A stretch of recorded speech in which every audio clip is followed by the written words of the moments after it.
जीवन में कितनी भी जो है प्रतिकूलता आए उसमें कभी कूलना नहीं, कभी कूलना नहीं, दुखी नहीं होना। और जीवन में कितनी भी जो है आपको उपलब्धि मिल जाए, अनेक प्रकार के लाभ हो जाए, लेकिन उसमें कभी भूलना नहीं। क्या न भूलना और न कभी भूलना, हर समय क्या रहना है, साम भाव, समता भाव।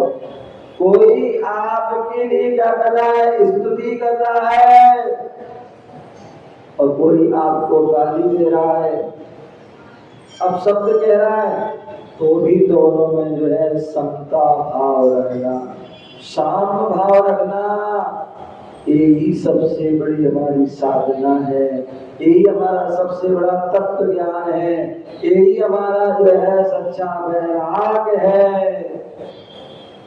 और अंत में परिचय जय, बोले ध्यान कौन कर पाएगा, बोले जो परिचय जय, परिचय को जीत लिया। आचार्य भगवंतों ने 22 प्रकार की परिचय कहे और जिसमें एक साथ यदि परिचय होंगे तो 19 परिचय होते हैं। ऐसे परिचयों को जीत लेता है जो सर्दी गर्मी बरसात आदि को जो है सहन कर लेता, भूख प्यास आदि को सहन कर लेता, अनेक प्रकार की समस्याओं को सहन कर लेता है, वही जीव परिचय है और वही ध्यान कर पाता है। लोग हम अपने जीवन में चाहते कि ध्यान करें, वैसे तो आज का विषय है, लेकिन श्रावक भी यथा योग है, अशुभ ध्यान से बचने के लिए वह शुभ ध्यान वह कर सकता है और विराग भी शुभ ध्यान कर सकते हैं।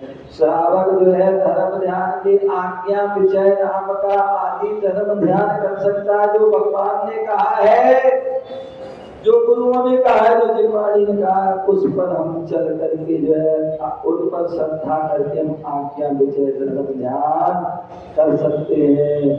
और विराज भी आज्ञा अपाय विपाक संस्थान आदि चारों प्रकार के धर्म ध्यान कर सकते हैं। और धर्म ध्यान करोगे तो पाप आदि से बच करके जो है कर्मों को क्षय करके अब मुक्ति अवस्था को भी प्राप्त हो जाएंगे। ऐसे हम धर्म ध्यान आप भी करें और साधु भी धर्म ध्यान करेंगे तो निश्चित रूप दोनों क्या होगा। समय हो गया, फिर बैठे चर्चा करेंगे इसी बात की जरूर। महावीर भगवान की